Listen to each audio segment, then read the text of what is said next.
I think we're in the middle of that next shift. I think the pandemic has been wonderful for gaming. I hate to say it that way, but gaming has exploded because of the pandemic as a way to still connect with people in some meaningful way.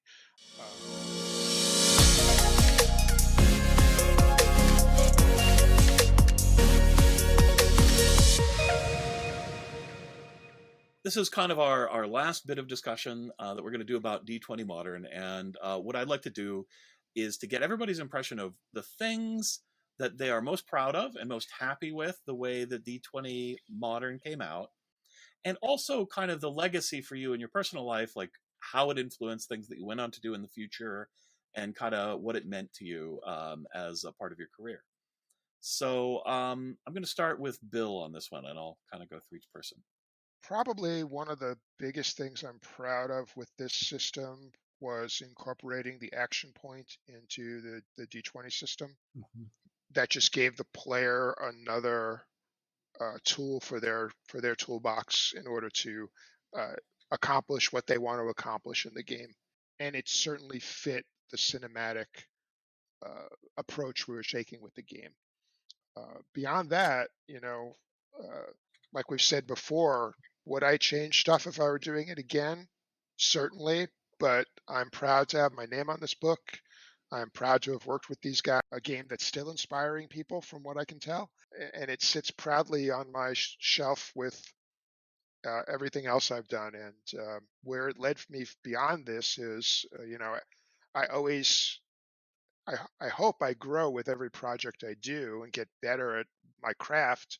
And I just take that to the next project and the next project and the next project. But there's very few things I look back on and say, oh, I hate that I did that, and I wish I never done that. It's just that's not in my nature, right? I like it all, but there's a soft spot in my heart for D20 Modern because I wanted to bring this level of play to the D20 system, and with the help of Jeff, Rich, and Charles, we got that to happen. Cool. Jeff, you want to have a go at this? Oh boy. So the thing I liked best were the campaigns, where basically we created the setup, we created the core rules, and then we got a chance to show off. We got a chance to say, this is how we do Shadow Chasers. This is how we do Agents of Psi. We basically could create a new world as the basis of that campaign and demonstrate that you could do a number of things. And as the D20 Modern game system continued, apocalypse, history, science fiction, that basically underscored the fact that we could basically take this in a number of different places. I am really proud of D20 Modern as a versatile system, as a good system that you can build off of and create your own universes. Cool. Charles? Yeah, I'm going to reiterate a lot of what Bill and Jeff said. I started playing D&D in 1979. I was the brand manager for D&D. I've played 5 editions of it over the years. It has a very special place in my heart, of course, as with most tabletop role-playing gamers. But my favorite genres are science fiction, modern espionage, post-apocalyptic, essentially the stuff we were doing in D20 Modern. So going back to the beginning of the conversation, like when I heard that that's something we were doing, I went to Bill and I was like, how do I be part of this? Right. So I love that we took the D20 system, which was just a fantastic system in so many different ways, and made it fit all those genres that I love so much. And then I went on to play a lot of D20 Modern over the years. Awesome. Rich? I'm so glad that you asked me about this last. And I say that because I am so proud that I got to work with Bill and Charles and Jeff on this book. I was a little baby game designer when we worked on this. I did not have anywhere near the list of published credits that they had. And there's my name right on the book, on the cover with theirs.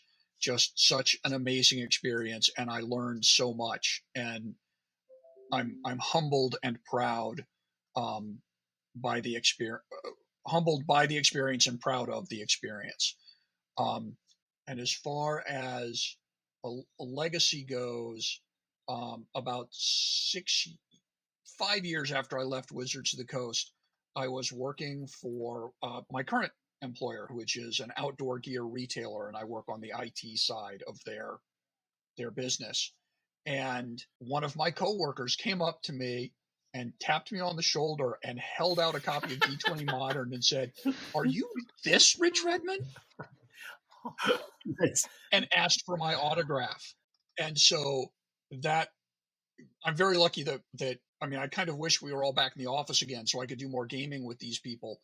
But we have my employer has a large gaming community, both, all kinds of games, board games, card games, role-playing games within it, which also might just be a nature of IT work. I don't know. Just having people recognize me from that has been a fun thing for me. The mere fact that we're here talking about this now, 20 years on, Right on. True. People remember what we've done. It's been great. Yeah, and it's been a big inspiration to me. As a designer, I consult D20 Modern and many of the other things you gentlemen have worked on, and they're definitely an inspiration to me. And at Evil Genius Games, as we've talked to other people, they've been incredibly inspired by D20 Modern. There's still a ton of fans out there, both people who it was their first game ever in 2018, right? And it's still very much kind of alive and vibrant. I think there's a lot of people for whom it's a touchstone in their lives as gamers and role players. So I think it's really important that way. All right, gentlemen. So we've talked quite a bit about the past and the place that D20 Modern and how it changed the future. So that was 20 years ago. Looking forward to the next 20 years of role-playing, what are some directions and inspirations that you guys see out there that you think might come to pass or you think should come to pass? I don't know, Charles, how about you start with this one? I see like we're at a time that's not entirely unlike the mid 80s, early mid 80s.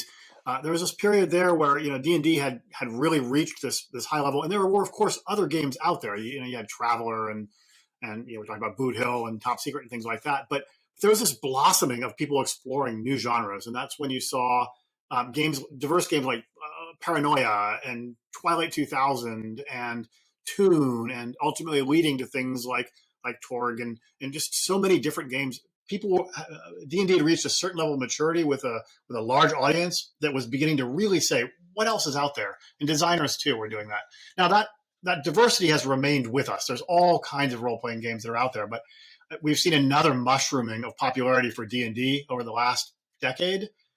And I think we're now at that same cusp. I think that we are beginning to see a generation of gamers who really came into tabletop role-playing games with D&D over the last decades, haven't really experienced much else, and are now beginning to say, what else is out there? What else can I play? I've had so much fun doing this. And, D20 Modern unlocks a lot of doors into many different, genres. So I think we're going to see the kind of mushroom that we've seen out of D&D in the past decade will now begin to spread out to lots of other genres and games over the course of the next decade or so. Jeff, what are your thoughts on the future? The interesting thing for role-playing games is there's been a mainstreaming of them. People are much more comfortable with them. A lot of people who started playing D&D in the 80s are now in positions of making TV shows, and there are references, and basically people understand it's our generation's rock and roll, or old movies or that sort of thing. Basically, it's a core understanding that everyone shares. I think that one of the things we're seeing right now is the explosion in tech. We're seeing, basically everybody's online.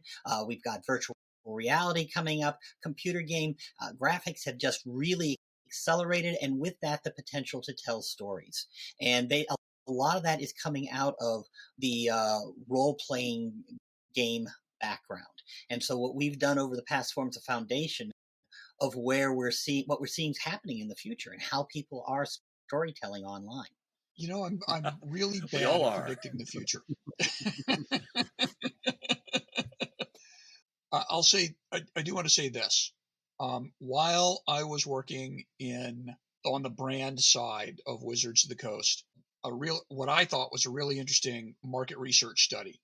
And we found that there was this generational gap in like older players had all come to D&D because of books, whether it was The Lord of the Rings or Andre Norton's book Quag Keep or something else. The older players had all come from books, and the younger players had all come to D&D out of video games. And so when I look to the future, I'm wondering, what's the next shift going to be? What's the next thing that's going to happen in society that brings people, reinforces this desire to sit down around a table with your friends and have this community experience? And I know all the gaming I've done lately because of COVID has been virtual tabletop, online kind of stuff. But I do think that there's, Charles used to say when he was brand manager that playing D&D was a lot like, it was not very different from having a poker night with your buddies. You sat down with your friends, you socialized, you had something to eat, you had something to drink, and maybe some gaming went on in there somewhere. We have this desire as human animals to gather together in a group and to be present with each other and share our lives. And so I think tabletop role playing is going to continue for a long time. I'm just really curious about what's going to bring people in. What's the next shift going to be? Bill, what do you think? I think we're in the middle of that next shift. I think the pandemic has been wonderful for gaming. I hate to say it that way, but gaming has exploded because of the pandemic as a way to still connect with people in some meaningful way. And technology has gotten to the point where that's even possible, which is, I hate we've had these 2 years, but I'm glad we had it with the technology we have available, so that at least I got to see people like this, if no other way, right? I think technology and interactive storytelling, whether role-playing games or video games or some combination of the two, is going to continue to spiral out. We've got more people playing now than I think ever, based on what I've been able to observe from no longer being in the industry per se, or at least in the tabletop industry per se. People are social animals, and role playing is a social activity. Mm-hmm. And now that people have actually seen that it's not scary, it's not all the terrible things we heard in the 70s and 80s, because they're getting to watch it on YouTube or streamers or whatever, right? It's now become accessible and wide range. And I think, like Charles said, now we're going to start to see diversity of game systems and genres.